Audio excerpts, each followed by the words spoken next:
Okay, good afternoon, everyone. Welcome to today's webinar featuring guest presenter Dejan from Advisera.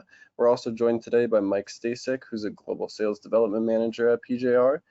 Please note that all attendees are going to be muted throughout the duration of today's webinar. If you have any questions for the presenter or for PJR, we encourage you to use the designated question tab within the GoToWebinar control panel, and we're going to go over those at the end. So without further ado, I'm going to hand it over to Dejan. Thank you for joining us today.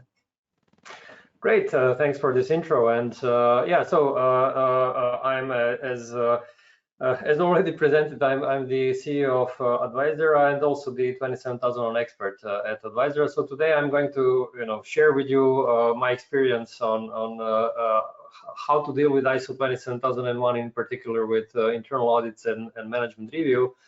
And by the way, we are working a lot with smaller, mid-size, even larger companies, and I've been working with thousands of companies actually and helping them implement this standard, including, of course, internal audit and management review.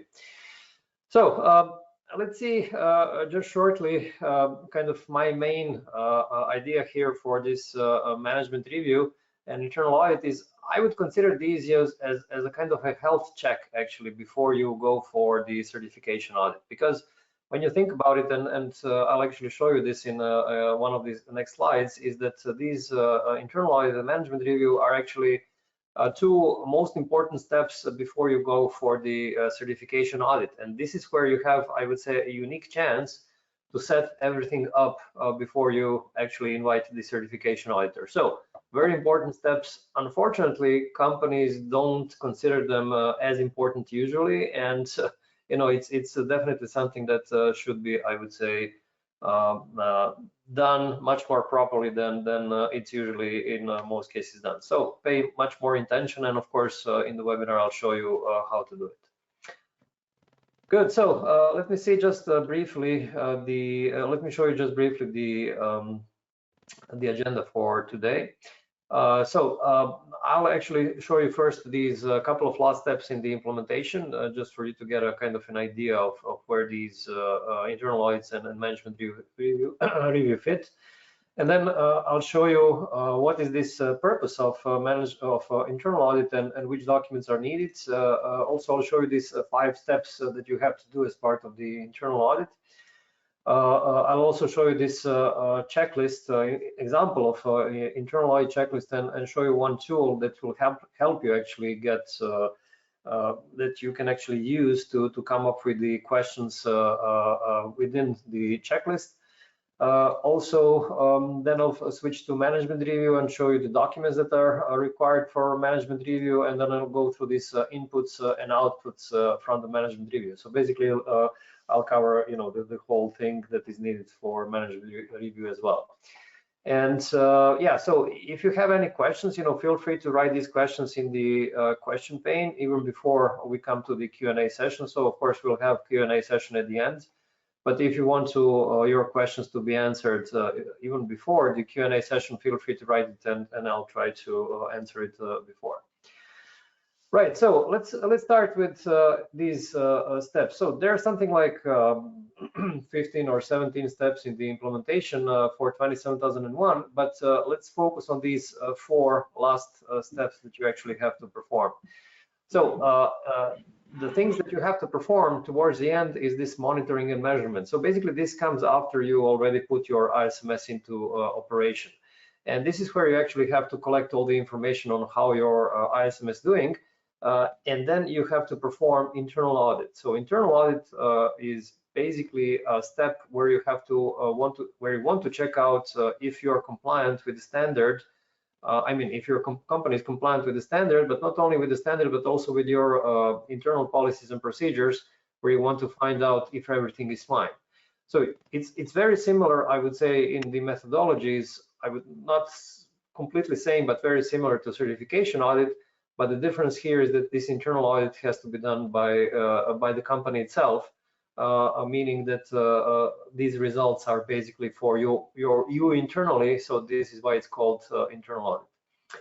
And then the next step is management review, where you actually have to take into account all the, I would say, major information, most important information about your ISMS, and your top management has to make some crucial decisions around the ISMS. And this is where one of the inputs, of course, is are the results of the internal audit, so internal audit report. But as you will see in one of these slides, you also have several other information that you have to take into account when doing the management review.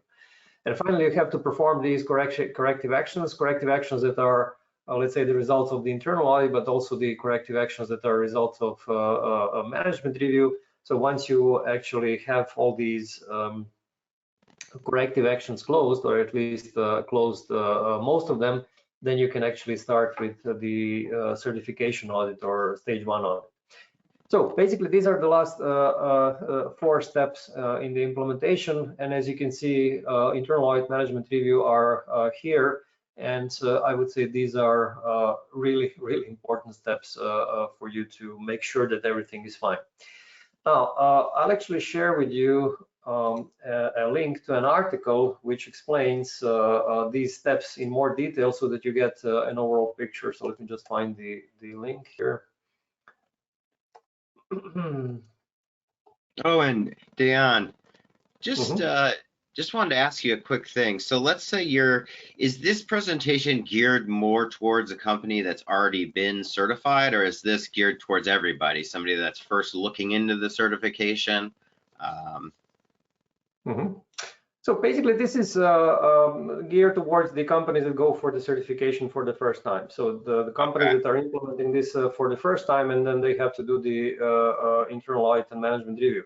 But it's a very good point, and thanks for reminding me. So it's internal audit and management review should not be done only once or the first time when you go for the certification. Actually, you have to perform management review and internal audit continuously. So you have to do it at least once a year, although it's recommended that you do it more often. So if you're a smaller company, you would do typically internal audit, let's say once a year prior to the surveillance audit. Mid-sized, larger companies might do the internal audit more often. So let's say once a quarter or so. Yeah. And management review, again, at least once a year, but it's highly recommended to do it at least once a quarter or once a month, since there are lots of information, coming related to cybersecurity, and then it's. I almost view this as like basically getting an oil change. You're just maintaining your system. You're making sure you're currently running at the same thing. That's kind of just a good way to put it, I feel like. Yeah. Okay, great point. Thanks for this question. Good. So now let me move on to the next one. So what is this internal audit? So again, the purpose is really to perform, to make sure that you're compliant with the standard, with policies and procedures. And let me show you, just to give you a couple of examples of what are the mandatory documents that you must have, and what are, let's say, optional but recommended documents. So first of all, the internal audit program is a mandatory document. So this is basically the document which shows how often will you perform internal audits. So as I mentioned, this could be done once a year. If you're doing this more often, you definitely have to write this information into internal audit program. So this internal audit program does not define what you will do at particular, what is the timing for the particular internal audit. It's more about defining in which part of the year you will focus on which, let's say, internal audits. Internal audit program also has to define what are the audit criteria. So against what you will actually audit, do the internal audit, and some other, let's say, general information like who's in charge, these kind of things. So this gives you kind of a direction for your internal audit. Second document that is mandatory is internal audit report. This is where you have to write everything that you have concluded during the internal audit. Typically, in the internal audit report, you present all the non-conformities. I mean, the internal auditor has to present all the non-conformities, and also has to present, let's say, a kind of overall level of compliance, and it could also include whether the company is ready for the certification audit. So this is something that is typically included in the internal audit report. Now, besides these mandatory documents, there are some other documents which are not mandatory but are recommended, especially if a company is mid-sized or larger, then all of these documents are recommended. So, in the first place, internal audit procedure. So the procedure is where you actually write what are the main rules for internal audit. So how is the internal auditor selected? Who is in charge, let's say, of approving the internal audit program? To whom does the internal auditor need to report to? These kind of things. So basically, the procedure can set the basic rules for performing the audit. And by the way, in the next slide, I'll show you what is the process for performing the internal audit, and this is also something that can be covered with this procedure. Internal audit plan is not, again, a mandatory document, but it's useful, especially if you have a larger company, and you can actually use this plan to define what will you do actually hour by hour within once you start doing the audit. So let's say that your audit will happen on, I don't know, June 15 and June 16, then you can define for June 15 exactly, from let's say 8 a.m. to 4 p.m. you will define, hour by hour which let's say part of your company will you audit, or which processes or which departments. And by doing this, you actually help not only yourself as an internal auditor, you also help the parts of the company that you're auditing. They will know exactly when you are going to visit them. This internal audit plan might not be useful, let's say, for smaller companies, if this is a couple of employees only, but again, mid-size, especially larger companies, very useful. Internal audit checklist is also not mandatory, but if you're a new internal auditor, then it's especially useful because it gives you a clear kind of a guideline on which questions you want to ask, and what exactly you want to what exactly is it that you have to go through an audit during the internal audit? And again, if you have a lot of experience, then probably not such an important document. But if you are, let's say, new to this, then it's very useful and very good to have.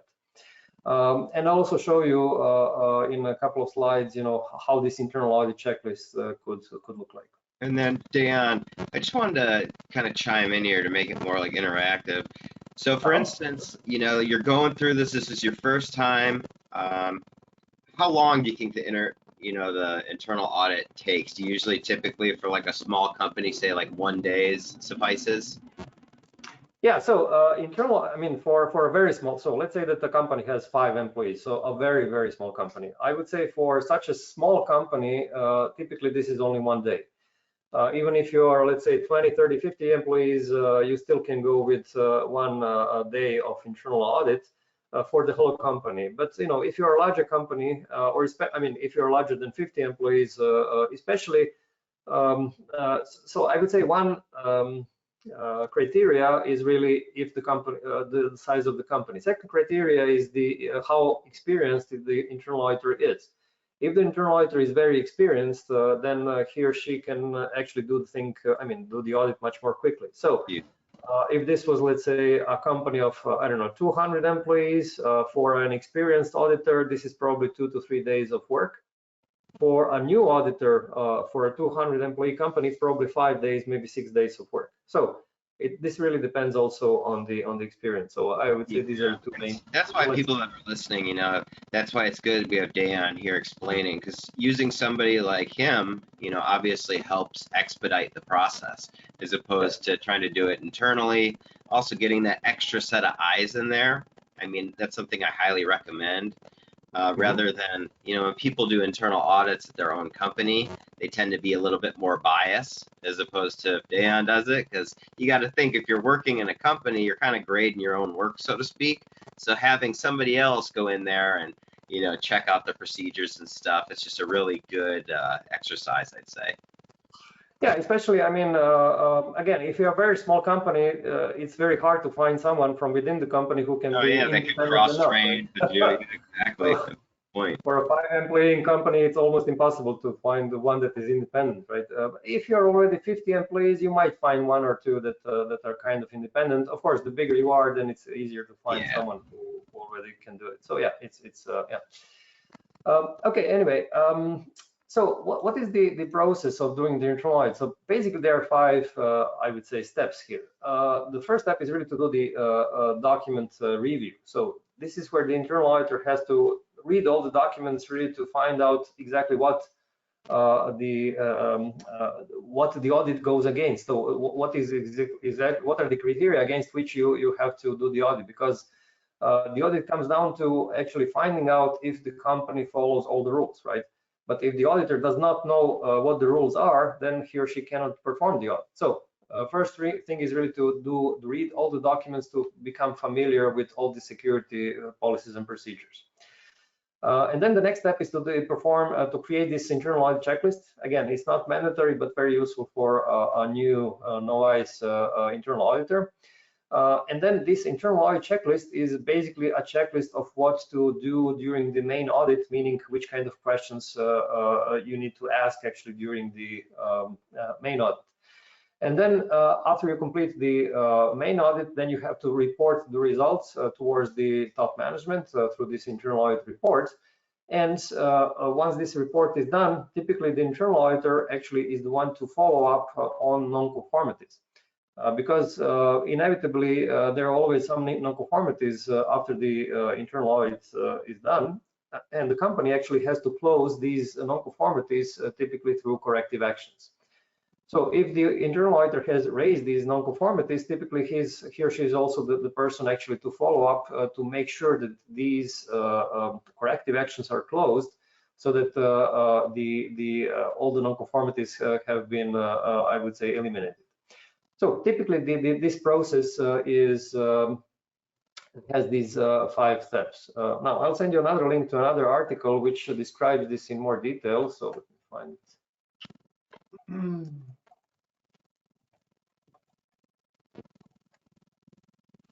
And then Dejan, just from a standard perspective, so I'm based in the U.S. I know that you're based in the U.K. So kind of what I've noticed, just over the years, we kind of adopt things after you guys. You guys, kind of make the staple. Like when I used to travel to the U.K. and there'd be like, click this to say that people are going to collect your information. The U.S. they've only like recently started doing that, and just the overall importance of 27001. I mean, I was doing a market analysis recently, and I almost think that 27001 will pretty much be right on pace with 9001, the way that the world's going, with data breaches, stuff like that. Is 27001 in your eyes, where do you see it going? Do you see it kind of just keep getting stronger? I know in the UK it's super big, and in the US, I mean, it's getting to the point to get business with like a government contract. It's a necessity. Yeah. I mean, we are basically doing business with the whole world. So I mean, of course, we have a good market share here in Europe, but also in the North America, Australia, and similar markets. And what we actually see is that when it comes to Europe, ISO 27001 is really a dominant cybersecurity standard. So there is nothing, I would say, anything really close to it. So in the North America, especially in the US, SOC 2 is obviously very big. And when we actually gauge the demand, I would say the demand is almost equal between SOC 2 and ISO 27001, and demand for, let's say, a NIST cybersecurity framework is somewhat lower than 27001. Now, obviously, there are big differences between SOC 2 and ISO 27001. I mean, SOC 2 is, well, let's say, local standard, US standard, whereas 27001 is international.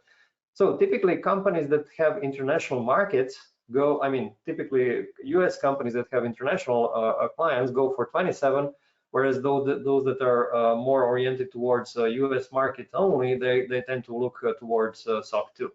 So this is kind of I see 27001 just kind of superseding it, just because, not only are people trying to be secure, obviously, but, a reason of being in business is, profitability, and companies that are certified are going to get the green light, as opposed to, let's say there's 3 bids, and the vendor is looking at these, they're going to go with the one that's ISO 27001 certified. It just makes sense. Yeah. It does definitely make sense. Okay, again, SOC 2 does has its relevance, but long term, I think 27001 will become a dominant one. I mean, when you look at it, 27001 actually came out of British standard, right? BS. Yeah. Well, everything comes out of ISO 45001. All of them do. Yeah. That's the thing I've noticed. I mean, You guys it was a kind of local thing, it grew into a national thing, so it's definitely something that I think it will become more and more relevant. And by the way, when you look at the numbers, I mean the percentage of growth for 27, actually it's much higher than for 9001 or 14. I think in the end it's going to outpace it. It really is. Just looking at the trajectory, the amount, the percent, it's gonna. ISO 9's always been like the foundation. We always thought it was going to be the one, but 27001, just based on math, it's gonna be it. So it's just interesting to see what's happening in the marketplace. Yes, great point. Great point. Okay, let's see a couple of questions coming in. So, question from Dave. So, for a small company, 50 persons, you don't need an audit plan. For example, not having a breakout Annex A into set audits over a period of time. There is an important distinction between audit program, which is mandatory for all companies, and audit plan. Audit plan is not mandatory, but again, the bigger the company, the more useful audit plan is. Audit program, you need to have it even if you have only one person in the company, you still need to have an audit program. So again, it's an important distinction between these two. Also a question from Dave. So you want someone external for internal audit? Surely that would rephrase internal audit into an independent audit. Well, okay, this is a matter of semantics, but certainly it's important that I mean, whether you hire someone from the outside to do the internal audit or to do the internal audit really with some of the employees, it's important to be done to do it just to make sure that that you actually prepared everything that is needed before you go for the external certification audit. Deborah is asking, do you have to do a corrective action for every non-conformity? No, actually the standard says that you have to review each and every non-conformity and then make a decision whether you want to raise a corrective action or not. So a review of each non-conformity is mandatory, and then a decision has to be made whether you want to go for a corrective action or not. Good. Now let me move on with my presentation. So here's an example of internal audit checklist. So of course it's you can do it in various ways, but typically you have these 4 columns. So in the first column, typically you list all the clauses of the standards. You list when it comes to 27001, you list the clauses from the main part, and then you list all the Annex A controls. And you also have to list some specific requirements from your policies and procedures. So this is what I didn't show here, but you know, if you have, I don't know, a backup policy saying that you have to, that the company has to perform the backup every 6 hours, then this requirement of performing the backup every 6 hours, this is something that you would also write here in the second column in the requirement. And then you have these columns, compliant, yes or no, and evidence, these last 2 columns, which are actually used to record everything that you found during the internal audit. So as you go and ask these questions, then you simply, check out yes or no, depending on what you found. And then for every yes or no, you actually write down the evidence. So by doing this, you actually have a record of all the evidence that you found, and you actually have this audit trail for if you need to show these results to anyone else. Good. Now the question is really, how you actually come up with this kind of, let's say, a possibility to list all of these items. So let me see if I can actually find a way to show you this. Just give me a second, please. And then, Dejan, just while you're, pulling this up, so do you treat every different company that, you help implement differently, or do you customize the questions, or is it going to be like the same checklist for everyone just to make sure they're adhering to the standard? Yeah. Well, typically, we're actually helping companies do and implement the whole standard itself themselves, and also helping them do the internal audit and management review themselves. So basically, we're actually an online provider which provides products and services which enables companies to learn how they can do it themselves. And yes, each, let's say, document, each activity has to be customized for the company, because obviously internal audit checklist is not going to be the same for a small company or for a large company. And this is what we explain, how then you can actually customize these things for a particular, let's say, company size or industry they're in, and so on. Good. Let me show you actually how to come up with all these things. So I'm not sure if you can see this Experta. I'm showing now Experta, which is one tool that you can also use for free. And this is a AI-powered knowledge base where you can find out all the information you're interested in with regards to ISO standards. So for example, when you're starting to create your internal audit checklist, you want to find out what are all the clauses in the standard. So you can ask a question like, what are ISO 27001 clauses? Oh, and then just to ask you too, just because people might not be familiar, is this your own like software? So for instance, if a company wants to get on board with you, they would get this access. I see there's like a drop-down menu there. Is that probably for like to add on 27701? Like, are these different add-ons you do? Yeah, so this is one of our products. So we have other products like, courses, software documentation toolkits, but this is actually our newest product that is specifically based on AI technology. Oh, cool. So this is what the client will get. It's kind of, it has the AI base. That's great. Yeah, okay.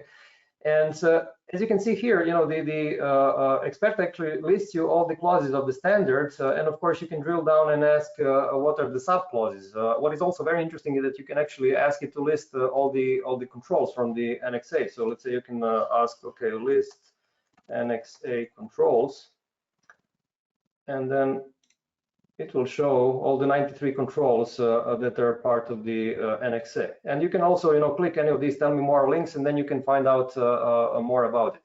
But from the audit perspective, you can also get the questions that you can actually ask during the internal audit. And by doing, actually, you can go here by explore by clause, and then you can actually click this item, what evidence the auditor will be looking for. As you can see now, you have all the clauses of the standard, and let's say that you're interested in, I don't know, organizational controls. And actually it lists all the possible questions regarding the organizational control. So let's say that you're interested in what kind of evidence to find for threat intelligence, 8.5.7. And actually, here we go. The Experta actually tells you exactly what the auditor should be looking for let's say, threat intelligence. So my point being here is that you can use this kind of AI-powered tools to actually find out not only the list of controls, but also the list of questions that you should be asking as an internal auditor. Okay.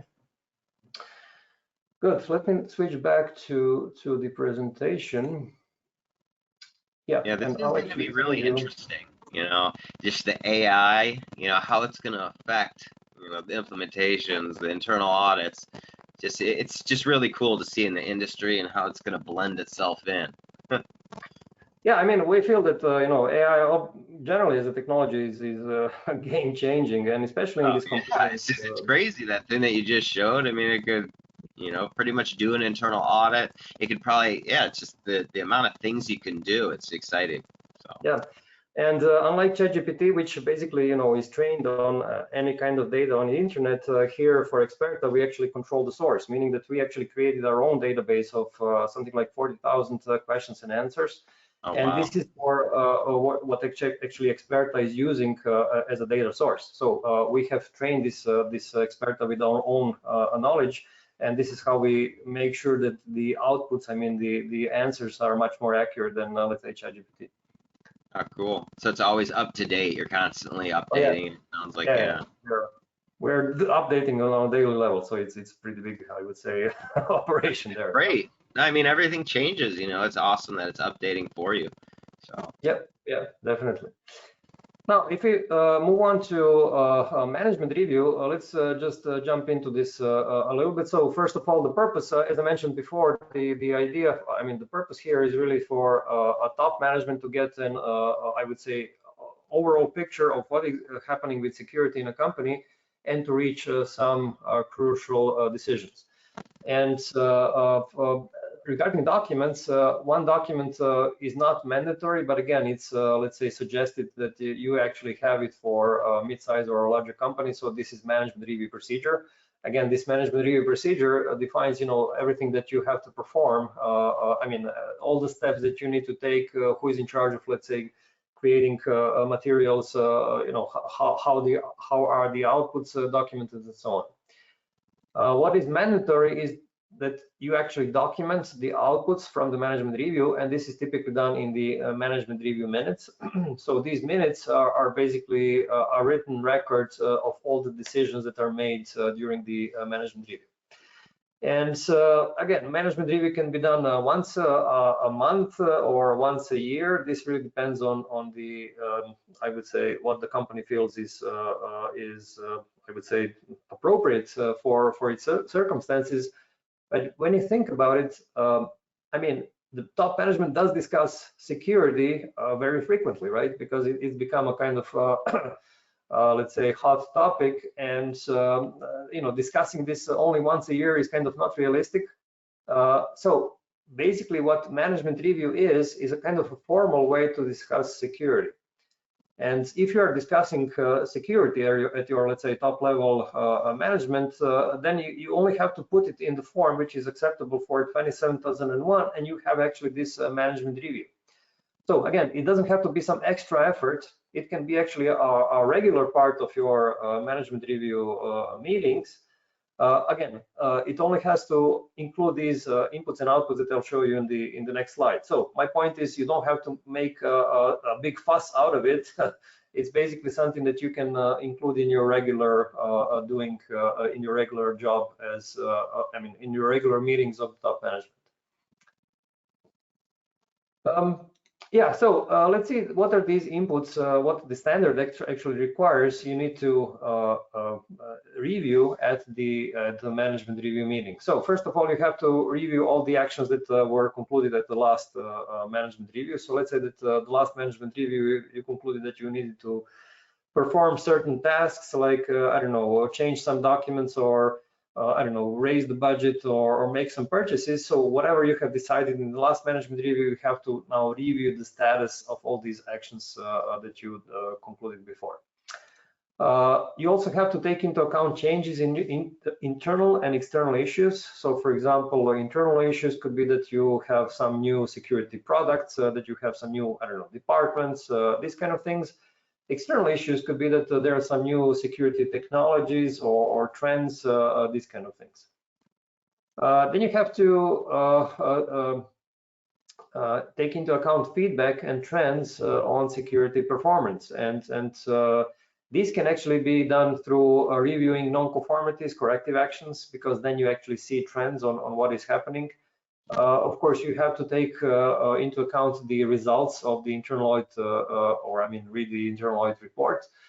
You have to monitor and measure everything related to security. So since you probably have some security objectives, then you have to monitor how they're, you have to measure how you're actually achieving these objectives. So all of these things are actually the ways to for a company to actually take the feedback and take into account the trends on security performance. You also have to take into account feedback from stakeholders. So you might have, let's say, I don't know, customers, you might have partners who are, let's say, suggesting some new technologies to be used, that are suggesting some new, let's say, methodologies to be used, for example, for risk management. You might have, I don't know, the government with new laws, new regulations regarding cybersecurity that you have to take into account. Also, you have to take into account the results of the risk assessment. A risk assessment also has to be done, I would say, repetitively. So you have to, of course, do it the first time once you go for the certification, but then you have to do it continuously. And then you have to review the execution of the risk treatment plan. As you know, risk treatment plan basically specifies how you're going to implement all these controls that you have selected during the risk assessment and treatment process. And finally, you have to, let's say, take into account any opportunities for continual improvement. So continual improvement could be, let's say, smaller improvements like, I don't know, changing some documents, improving some documents to, let's say, all the way to, you know, changing completely some technology, or let's say, I don't know, increasing the budget, these kind of things. Delivery time. So, yes, go on, please. Okay, so these are all the inputs that are prescribed by the standard, and this is something that again, you can also take some other how do you say, some other inputs into this meeting. Now, it's usually you might actually ask yourself, okay, who is the one actually to present all this information? Now, when it comes to this internal audit report, okay, this is the internal auditor, but most of this other information comes from a person who is in charge of security. So if you have, I don't know, security manager or CISO, Chief Information Security Officer, or someone like this, then usually this person is the one that actually has to present or prepare all this information, send all this information or documents to the members of the top management prior to the management review meeting. Okay, now when it comes to outputs from the management review, the standard here is much, I would say, it's not very descriptive. So basically, it says that you need to have to document decisions about continual improvements, right? Or decisions about any changes to the ISMS.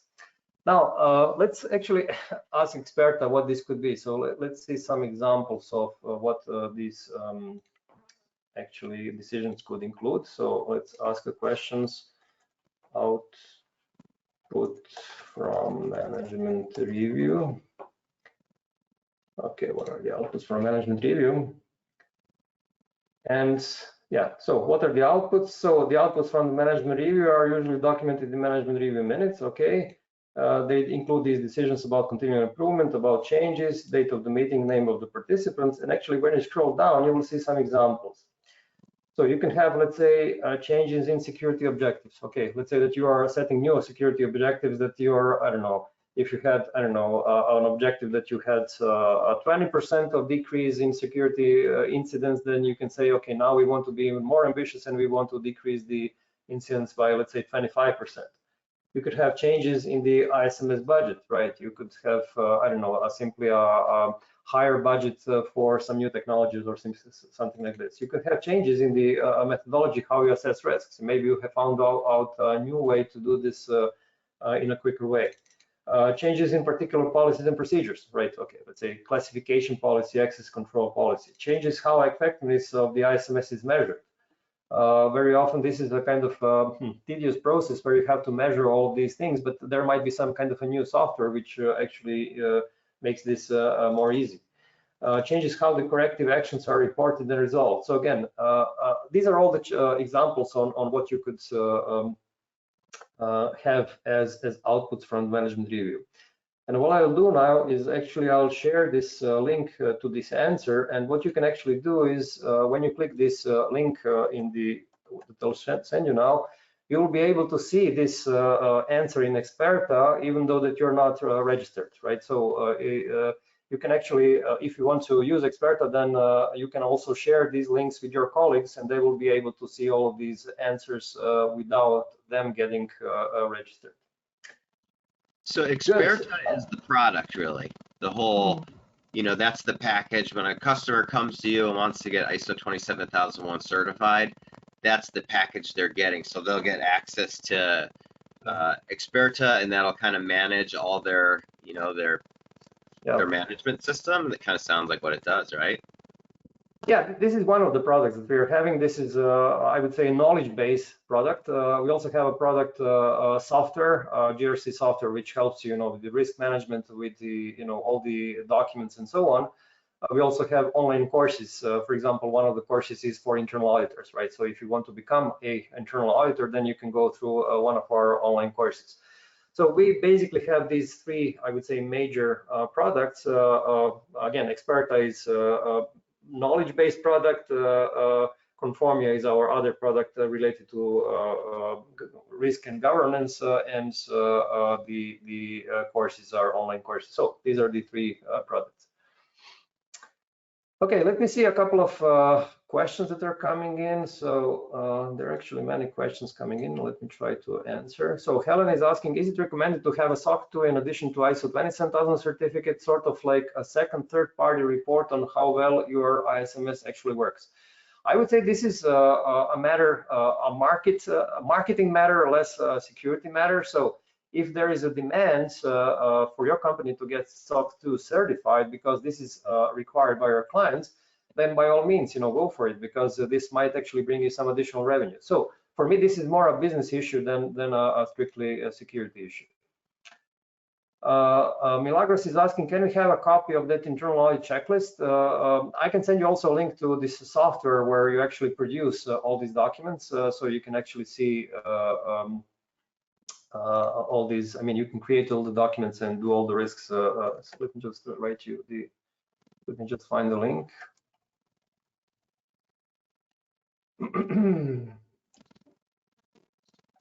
Okay, good. Ray is asking, I had to step away. Okay, would it be possible to receive a copy of this presentation? So yes, so the team from PGR will send you the copy of the presentation after the webinar is completed. Jane is asking, can you use the same internal audit checklist each year? I would say you can use it as a kind of a general checklist, but you would have to adapt it, because you would have to do this cycle of document review and all these steps, other steps every year. So for all the changes in the documents, you would have to adapt also your internal audit checklist. Dave is asking, what is the cost for this? If you're asking about Experta, actually it's free if you ask 7 questions per day. So if you ask up to 7 questions, it doesn't cost anything. If you want to ask more, then it's $45 per month. Barb is asking, will you be able to send out a copy of the okay, I think I already answered this. Okay, let's move on with some other questions, with some other slides, and then I'll give you. Okay. Okay, so yeah, actually, let's do the conclusion now, and then I'll give the answers to all of the questions that are coming in. So, as you can see, this internal audit and management review are designed really to make sure that, ISMS is really fully in place, and that you make all the major decisions related to security. And if you do these 2 steps properly, then what we found out actually working with many companies is that such companies that do take do these 2 steps seriously, they have much less problems at the certification audit. Okay, and of course you can use various tools for this kind of for helping you out with the internal audit and with management review. But again, the most important thing here is really to understand how important they are, and that you really do them thoroughly, because when you think about it, the tool can help you with doing the internal audit, but it cannot do the internal audit instead of you. Okay. Also, a tool can help you, I don't know, collect all the information important for management review, but the tool cannot make decisions that are needed to be made at the management review. So again, the most important decisions and activities have to be done by people in the company, and tools are here only to help them out. All right. Yeah, I couldn't agree more on the internal audit and how important it truly is. I mean, clients that have a good internal audit, it definitely shows during their real audit. You could tell that they're maintaining their system, that they're taking it seriously, that it's not that they're not just trying to like band-aid it right before an audit. So I couldn't agree more with a strong internal audit is going to equal a lot better results in terms of, finding stuff like that. Helps expedite everything, makes your life easier. So this looks like great software that Dejan has here. I'm really impressed with it. So nice work on this. Thanks. And I agree with you. I mean, internal audit is a win-win for everyone. It's a win for the company because they have less stress during the certification audit. It's a win for certification body because they actually have a smoother audit and I would say a better prepared client to work with. So it's really in everyone's interest for this internal audit to be done really properly.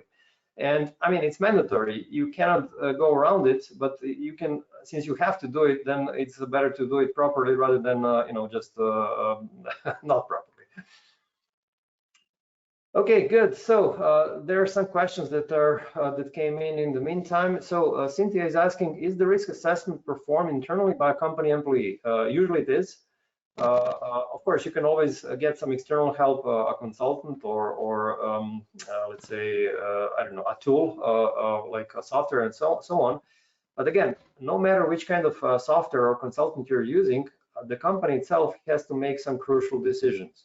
So the software or a consultant can actually help you list all the risks, but it's up to you to decide what is the impact and what is the likelihood for each risk. Because an outside consultant, an outside, let's say, software cannot, know what is the impact or likelihood for a particular risk. This is something that you have to recognize yourself. So this is why, again, it's important that that your employees are not, if not leading the effort for the risk assessment, that they at least participate and make these kind of decisions. And of course, the employees of the company have to make decisions around risk treatment. You cannot, allow a consultant or a tool to make a decision if you're going to invest into, I don't know, security, X amount of money. So it's up to you to decide, make these decisions. So again, consultants, tools, these are good things, but ultimately it's up to a company or responsible people within the company to make crucial decisions. Okay, Desmond is asking, it sounds like management review will have to be done over a number of sessions since the inputs to be reviewed are quite a lot. They can't be done in one meeting or sitting. They can. I mean, unfortunately, I'm seeing companies that are doing management review only once a year. Then it usually lasts, I don't know, 1 or 2 hours. Okay, fine, you could do it. But again, not ideal, I would say, not an ideal configuration, if I can use this word, for management review. Much better if you do it quarterly or even monthly.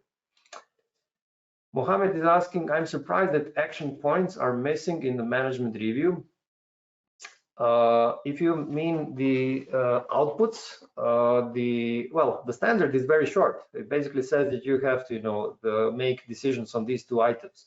But again, I've shown you in Experta what this could mean. So any kind of decision related to, let's say, the improvements of the ISMS, of the procedures, and so on, any kind of improvements related to, I don't know, security objectives, methods that you're using, anything basically really important that you have to decide is an output from the management review. Alex Bader is asking, for a small company, 50 employees, we have defined the role of the CISO. Do you need to have a dedicated person that would conduct the internal review, or CISO could also do it? Is it a conflict of interest for the same person that has designed the system and is running security? Oh, definitely, it's a conflict of interest. So basically, the internal auditor may not be in the conflict of interest, meaning the internal auditor cannot be the same person who is running security or has, let's say, helped build the ISMS in the first place. So if you have a CISO who is in charge of managing security or that actually implemented the ISMS, then it needs to be someone else who will be doing the internal audit.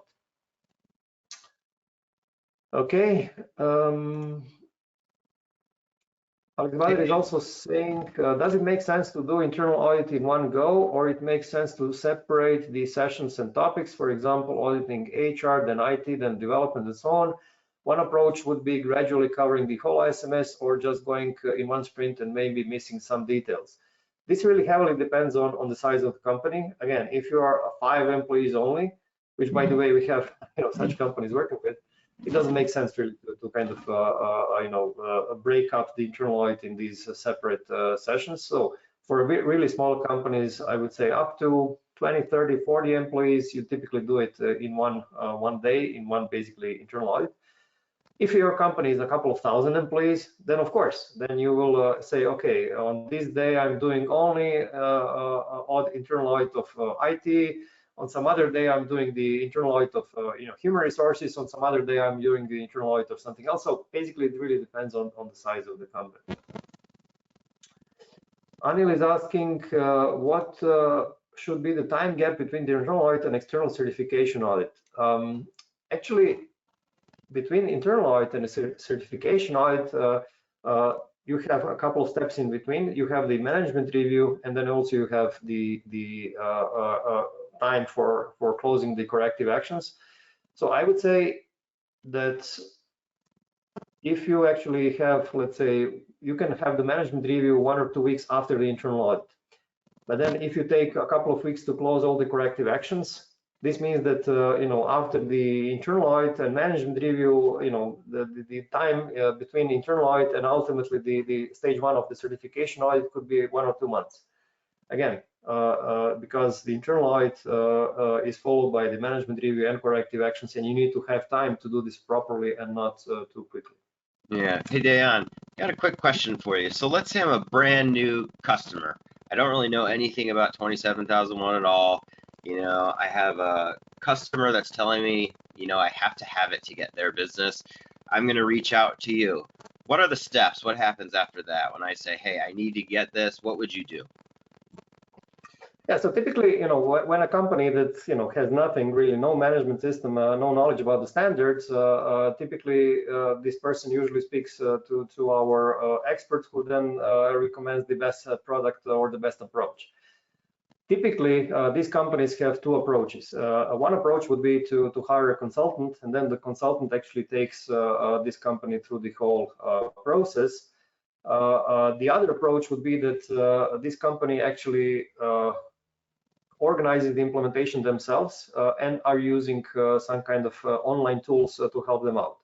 So we are specialized in this second approach. We are not doing the, let's say, traditional consulting. But when it comes to the dilemma between these 2 approaches, the key question actually is first, how quickly this needs to be done. Because if the deadline is really short, then I think consultant is better, because someone who already has experience with these kind of implementations will do this ultimately more quickly. And also, this depends on if the employees of the company have enough time, let's say, to deal with this kind of a project. Because if this project is, let's say that you have smaller or mid-sized company, if you want to run this project on your own, then you would need, let's say, a person who would be doing this, let's say, 20% of his or her time. So this, let's say, security manager or ISO 27000 project manager will need to spend like 1 day per week to run this kind of project. It can be done. I mean, it's even if you don't have any experience, this can be done with this kind of online tools, but it does require time. So if you don't have any time to spare, then it's better to use a consultant. On the other hand, consultants are especially good consultants are expensive. So if you are tight with the budget, then this option of implementing with do-it-yourself approach might make sense, and then you would have to, let's say, start using these tools. Yeah. So it sounds like basically you offer different levels of hand-holding. So you could do the do-it-yourself model, or maybe you'll give them what they need. They have to fill in the blank. If they want the extra, maybe it sounds like you have probably a couple different packages is kind of what I'm getting out of this.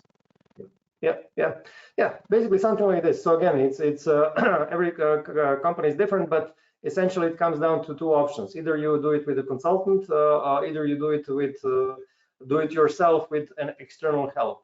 And again, we have these products for this second approach. What I didn't really mention during the webinar is that, I mean, if you want to get trained as an internal auditor, you can use also this online course of ours, which takes you through all the lessons that you need, that provides you with the online exam, and then you have the online certificate also for. So yeah, you'll have the lead auditor, lead internal auditor certificate that you could have in your portfolio. That's always a really good idea. It's good. Yeah, no, this is great. Okay. Okay, so we have what, a couple of minutes, still 2 questions. Let me try to answer these questions and then we can wrap up. So Alexa Bader is asking for a company that is also TISAX AL3 certified and ISO 27000 certified.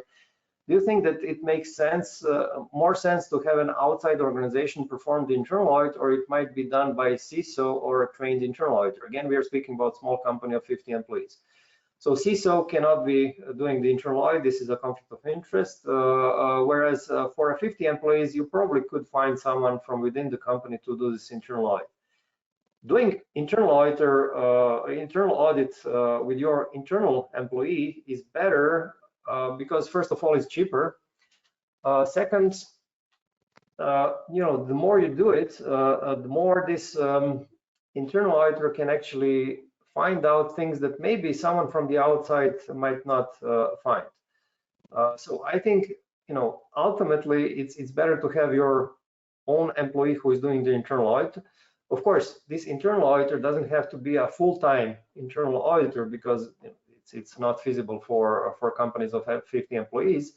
But you can always train someone to become an internal auditor. By the way, the internal auditor course takes about 2 days. So it's, I would say, a 2-day investment for a person to actually become knowledgeable in ISO 27001 and in the auditing techniques. And then again, it's something that on the, I would say, long run, it's better for a company. Okay, and last question from Igor. We are preparing all the documentation via Conformio. Once done, will it be possible to have Advisera to conduct the internal audit? We are not doing this kind of a service, but we do have the directory of actually consultants on our website. So I can also send you a link and you will be able to see and actually select a consultant who can do this service, internal audit service for you. So this is something that, of course, can be done as well. Good, so I think we have covered all the questions. So let me briefly wrap up. Yep. I just wanted to say before we log off, I didn't really do an intro, but I'm Mike Stasik for Perry Johnson Registrars. We're a UCAS accredited certification body. We offer 27001 and a ton of various other standards. So if anybody's interested in receiving a free quote, feel free to reach out. There's no obligation, just tells you, what the cost would be if you decide to pursue certification. Yeah, and what I can say from my own experience, Perry Johnson Registrars is extremely quick when it comes to quoting, when it comes to doing the audit. So I definitely, from this end, and as someone who is helping companies become compliant, it's really good to have a partner like PGR and really, accelerate the whole process and do it in, I would say, a very reasonable way. Yeah, well, we really appreciate that. It was great getting to, talk with you today and learn more about your products. Everyone who's listening, I think this is a great option for you, having the different ways of approaching it. I like that it's updated. It's a great software piece you have going here. It's a nice work, Dan. Yeah. Well, thanks, Mike, for helping me out during the webinar and for raising some questions, very good questions that actually contributed definitely to a better presentation. So thanks everyone for joining in. And yeah, in 2 weeks' time we will have another webinar. So stay tuned, and my colleagues from PGR will send you an invitation also for this other webinar, and in the meantime also with the presentation deck from this webinar today. So thanks again to everyone, and I hope you have enjoyed this webinar today. Bye-bye. Thank you.